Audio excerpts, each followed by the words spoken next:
తెలంగాణ వచ్చిన తర్వాత ఉద్యమ పార్టీగా ఉన్న బీఆర్ఎస్ పార్టీకి ప్రజలు 2 సార్లు అవకాశం ఇచ్చారు. ఇక మూడవసారి తెలంగాణ ఇచ్చిన పార్టీగా కాంగ్రెస్ పార్టీకి ప్రజలు అవకాశం ఇచ్చారు. గత ఏడాది డిసెంబర్లో రేవంత్ రెడ్డి ముఖ్యమంత్రిగా బాధ్యతలు చేపట్టి తనదైన శైలిలో తెలంగాణ రాష్ట్రాన్ని పరిపాలిస్తున్నారు. అయితే కాంగ్రెస్ పార్టీ అధికారం చేపట్టి 1 సంవత్సరం పూర్తయింది. ఈ సంవత్సర కాలంలో తెలంగాణ ప్రజలు సీఎం రేవంత్ రెడ్డి పట్ల సంతోషంగా ఉన్నారా లేక అసంతృప్తితో ఉన్నారా? అసలు తెలంగాణ సామాన్య ప్రజలు వారి మనసులో మాటలను ఇప్పుడు మనం తెలుసుకుందాం.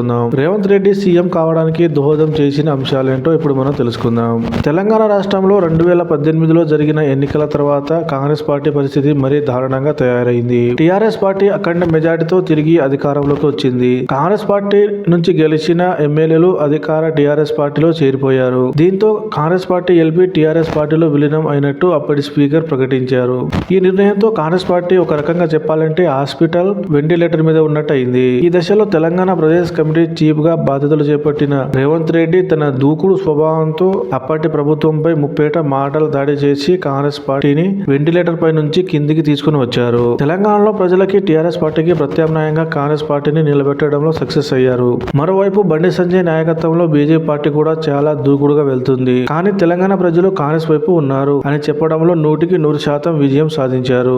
ఇందిరమ్మ గ్యారంటీలు అంటూ కర్ణాటకలో సక్సెస్ అయిన హామీలను తెలంగాణలో కూడా ప్రవేశపెట్టి 10 సంవత్సరాల తర్వాత కాంగ్రెస్ పార్టీని తిరిగి అధికారంలోకి తీసుకుని వచ్చారు. అయితే కాంగ్రెస్ పార్టీ అధికారంలోకి రావడానికి ప్రధాన కారణం 6 గ్యారంటీలు అనడంలో ఎలాంటి సందేహం లేదు. రాష్ట్రంలో రేవంత్ రెడ్డి ముఖ్యమంత్రిగా ప్రమాణ స్వీకారం చేసిన వెంటనే ఉచిత బస్ ప్రయాణం, ఆరోగ్యశ్రీ లిమిట్ పెంపు వంటి పథకాలు అమలు చేశారు. ముఖ్యంగా ఉచిత బస్ ప్రయాణం మహిళల నుంచి భారీ స్పందన వచ్చింది. ఆటో డ్రైవర్ల జీవన ఉపాధిపై తీవ్ర ప్రభావం చూపిందనే అపవాదు కూడా ఉంది. అయితే సరిపడ బస్సులు ఏర్పాటు చేయగా ప్రయాణికులు తీవ్రమైన ఇబ్బందులు పడుతున్నారు అని చాలా మంది మహిళా ప్రయాణికులు చెబుతున్నారు. బస్ ఎక్కినప్పుడు సీట్లు ఖాళీ లేవు అనే నిరాశ ఉన్న ఉచిత బస్సు వల్ల నెలకు దాదాపు 2,000 రూపాయలు మిగులుతున్నాయనే విషయం వారికి తెలుస్తుంది. ఈ విధంగా చిన్న చిన్న లోటుపాట్లు ఉన్న మహిళలు మాత్రం ఉచిత బస్సు వల్ల సంతోషంగా ఉన్నారు అనే విషయం అర్థమవుతుంది. ఇక రుణమాఫీపై కూడా కొంతమంది రైతులు పెదవి వీరుతున్నారు. మొదటగా దాదాపు 41,000 కోట్లుగా అంచనా వేసిన ప్రభుత్వం ఆ తర్వాత 31,000 కోట్లుగా అంచనా వేశారు. కానీ చివరికి 18,000 కోట్లు మాత్రమే రుణమాఫీ చేశారు అని ప్రతిపక్ష నేతలు విమర్శలు చేస్తున్నారు. మాఫీ అయిన రైతులు సంతోషంగా ఉన్నారు. మాఫీ కాని వారు మాత్రం బ్యాంకు చుట్టూ తిరుగుతున్నారు. ప్రభుత్వం మాత్రం అందరికీ త్వరలో మాఫీ చేస్తామని చెబుతుంది. ఈ రుణమాఫీ అంశంలో కొంతమంది రైతులు వ్యతిరేకత ఉన్న మాట వాస్తవమే.